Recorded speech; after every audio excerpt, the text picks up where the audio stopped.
This is why you will never success your way out of self-loathing, and more importantly, what you can do if you're stuck in this pattern to flip the script and claim a feeling of self-worth instead.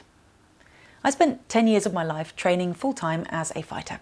But as cliched as it might be to say, my biggest battle during that time was with my own shame and self-doubt, which led to chronic stress, anxiety, fatigue, EDs, burnout, you name it.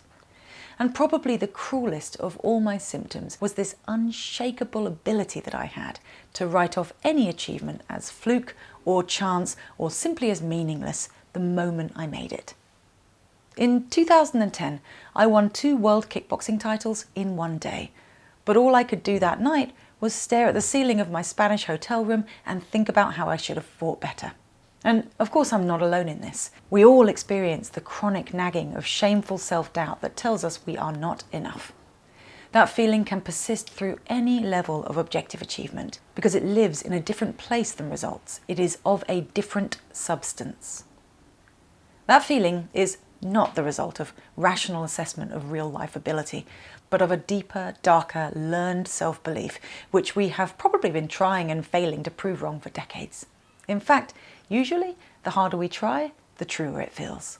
And while that probably sounds bleak, in some ways it's very good news, because it means that we don't actually have to win world titles or be awarded the Nobel Prize in order to feel good enough. But it also means that if we struggle with our sense of self-worth, then we need to start going about things a little differently. By the way, my name is Hazel Gale. I'm a former therapist turned author and creator of the fantasy mental health game Betwixt. And this video is part of a short series I'm currently posting about the mechanics of self-sabotage. As covered in a little more depth in the previous videos, all of the various forms of self-sabotage, including this heartbreaking capacity to negate any positive experience, can spring out of long-standing negative self-beliefs. Now, it's important to note that limiting beliefs and shame and all of those other dark parts of our inner lives are in no way a sign of moral failing. Indeed, OG psychologist Alfred Adler, a contemporary of Freud, argued that a sense of inadequacy is a fundamental part of being human, and that it's what enables us to strive and grow. That as a result of absorbing and then reacting to some horrible message about our enoughness, we will be able to have success in life. But as well as pushing from beneath, negative self-beliefs also cap things from the top, forming a kind of glass ceiling that limits what we get to have in life by unconsciously allowing or disallowing certain experiences based on what fits our pre-existing beliefs, or put simply, based on what we've had in the past. This, of course, is different for everyone, which is why one person may feel free to achieve as highly as they want at work, but can't believe that they're worthy of a loving partner, whereas the next person might experience the exact opposite. Psychologist Gay Hendricks calls this the upper limit problem, and says that each of us has a kind of set standard for how much success and happiness or love we believe we're worthy of, and that, as if hooked up to some kind of spiritual thermostat, it's when we get too close to our perceived limits, when we bang our heads on the ceiling, that we're most likely to self-sabotage. And the reason for this infuriating pattern is that if we were to smash through the ceiling, we would find ourselves in a place where all those negative things we've always believed about ourselves suddenly weren't true. And while that will sound super tip-top to someone who's struggling with self-doubt and shame, i.e. all of us, it's not an easy thing to do. Breaking that glass requires that we shift a truckload of unconscious resistance. Why? Because all the horrible beliefs we hold about ourselves and the world form the very fabric of our reality. This is how things are for us, how they always have been. Crucially, this is how things are when we know how to keep ourselves safe. No matter how beautiful the world on the other side of that glass might look when we peer up through the ceiling, to the protection-focused unconscious mind, that world will never feel safe. So, instead of taking the risk, we unconsciously, automatically find some way to sabotage anything that threatens to break the glass. We can do this in an objective way, by turning up drunk to a job interview, for example, or subjectively, by making the real world achievement, but then writing it off as meaningless straight afterwards.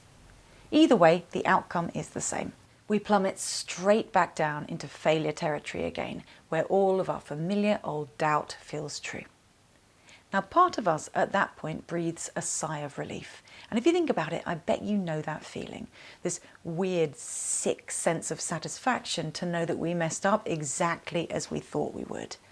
That feeling is fleeting, though, of course, and usually followed swiftly by a sense of such defeatedness that resets the cycle by inspiring another bout of reactive striving to prove the old belief wrong.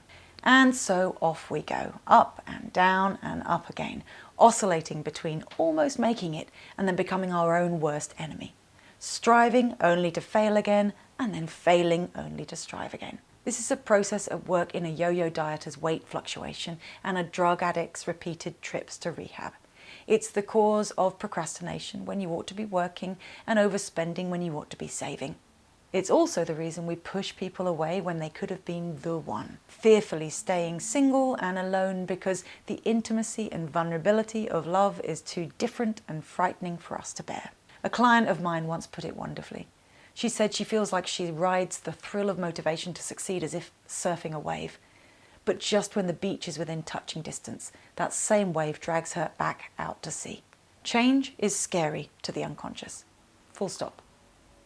It seems safer to just stick with what we're accustomed to, even when what we're accustomed to is misery. But it is possible to resist the lure of safety long enough to make a change. We do this all the time. It just tends not to happen automatically in these more sticky areas, and that's because we're so focused on the fearful belief that's fueling the roller coaster journey. And the reason I'm telling you all of this is because things play out differently when we shift our focus away from the stick and onto the carrot. I'm going to talk more about this in the next video, but until then, there's something important for you to do.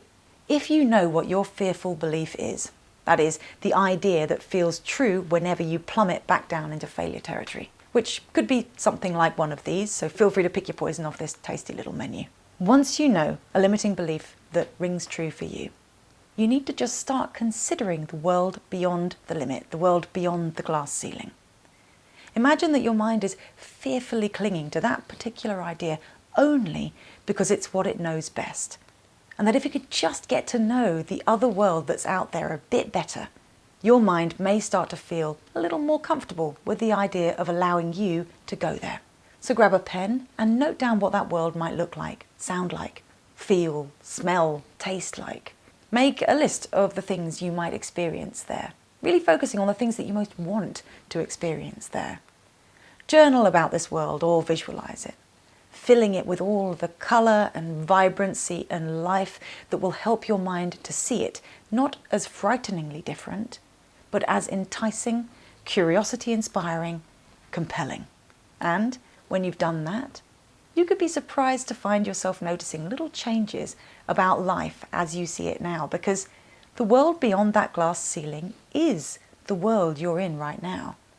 It's just a matter of what your mind allows you to notice, to experience, and to believe in. As always, I really, really hope this helps. If it does, please like and share the video so others can find it. And finally, if you'd like to take an epic journey through a magical world in the name of personal growth, then you can download my fantasy mental health game, Betwixt, which is available on the iOS App Store and Google Play.